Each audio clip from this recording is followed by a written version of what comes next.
The boy had been fascinated with jumping off buildings ever since he was little. The rush of pain that hit him in that split second gave him a thrill unlike anything else. Even though he often ended up in a cast, he never got tired of it.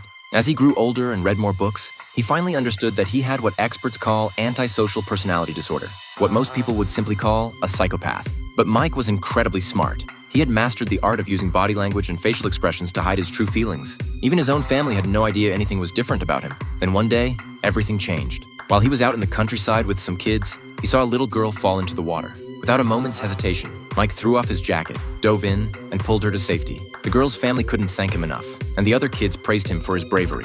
But Mike couldn't have cared less about any of that. He simply enjoyed the sensation, nothing more. After this incident, something dark awakened inside Mike. These small thrills no longer did it for him. He decided to go bigger. Using what he had learned, he mixed together a bottle of chloroform, then drove to an abandoned house about 6 miles from home and started talking to the empty air. You think he'd lost his mind? Not at all. He was actually practicing how to strike up conversations with strangers. Mike's plan was this. In broad daylight, he would lure a woman he'd never met into his car, then slip the chloroform out of his pocket at just the right moment. He would deliberately walk around to the back of the car and pull a handkerchief from his backpack, dousing it with the drug. While driving, he would pretend to reach over to adjust the window, then use the handkerchief to clamp over her face and knock her out. To get the timing exactly right, Mike held the handkerchief to his own nose while starting a timer, recording precisely how long it took before he blacked out. This way, he could be sure his technique was flawless. After several days of practice, however, his wife started to notice something was off. Mike kept disappearing for hours at a time, and she began to suspect he was having an affair.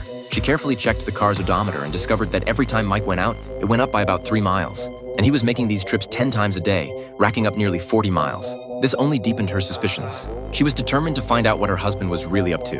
When she confronted him, Mike quickly made up a lie, saying he'd just been going out for KFC. Once he'd thrown her off the scent, he decided to do a small test run. He used his daughter as a guinea pig, going through the motions of getting her into the car and simulating the entire process.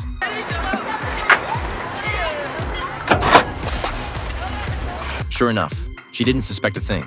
The next day, Mike hit the streets looking for his first real target. Since it was his first time, he was nervous. His words came out clumsy and full of holes, and the woman politely declined to get in the car. Back in the driver's seat, Mike noticed his heart was racing, 100 beats per minute. He realized this was probably why he'd failed. So he made a decision. Every day, he would stand on the street and approach women passing by. Occasionally, their boyfriends mistook him for a creep and slapped him around. But over time, his nerves grew steadier. One day, while chatting up women on the street, he ran into his daughter's teacher. She assumed he was running an unlicensed taxi service and suggested he try the train station. Lots more foot traffic there. She meant nothing by it, but Mike took her words to heart. He immediately drove to the station, slipped a fake cast onto his arm to look injured, and headed into a nearby supermarket. There, he spotted a slender woman and asked for her help, playing up his injury. When she saw his arm, her guard dropped, and she followed him toward the car. Once she was inside, Mike prepared to make his move. But as he opened the door, he accidentally sneezed and instinctively covered his nose, forgetting that the handkerchief in his hand was soaked with chloroform. The moment he realized what he'd done, he bolted for the supermarket. The woman in the car saw him run off and quickly got out herself. Just like that, his prey had slipped away. Mike went inside, splashed water on his face, and figured the day was a total loss, until he spotted another opportunity. At that moment, John and his girlfriend were browsing the supermarket. They'd split up to grab different things. As she walked away, his girlfriend playfully tripped on purpose, making John burst out laughing.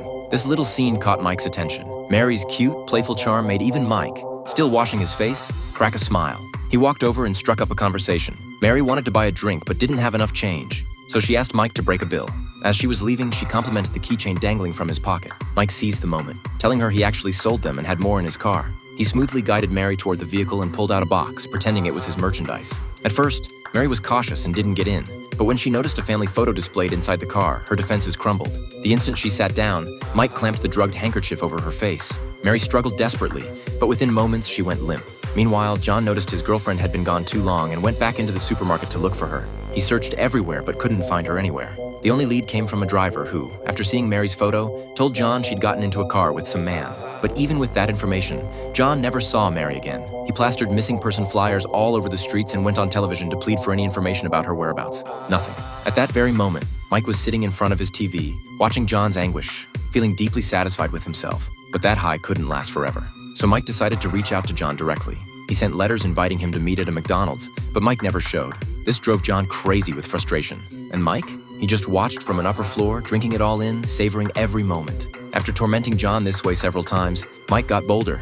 He'd set up meetings, then pretend to be a stranger and observe from the sidelines as John grew more helpless and enraged. The thrill was intoxicating. To push it even further, Mike started following John around, then suddenly appearing behind him to reveal that he was the one who had taken Mary. To prove it, Mike described Mary's appearance and body in detail. Hearing this, John exploded with rage. 3 years had passed since Mary vanished. No one knew how he had survived those 3 years. John unleashed all his fury on Mike, fists flying, but Mike didn't fight back. Nothing gave him more satisfaction than this kind of torment. Desperate to learn what had happened to his girlfriend, John had no choice but to follow Mike to a remote, empty field. Mike told him that if he drank this cup of coffee, he would finally understand what Mary had gone through. At first, John was on guard and refused. But when they reached a certain tree, his emotions came flooding back. This was the very spot where he and Mary had parted ways. They had buried 2 coins together beneath that tree. John's longing for Mary overwhelmed him, and he couldn't hold himself together. In the end, he got into Mike's car and drank the coffee. Within moments, he fell into a deep sleep. When John finally woke up, he found himself buried underground.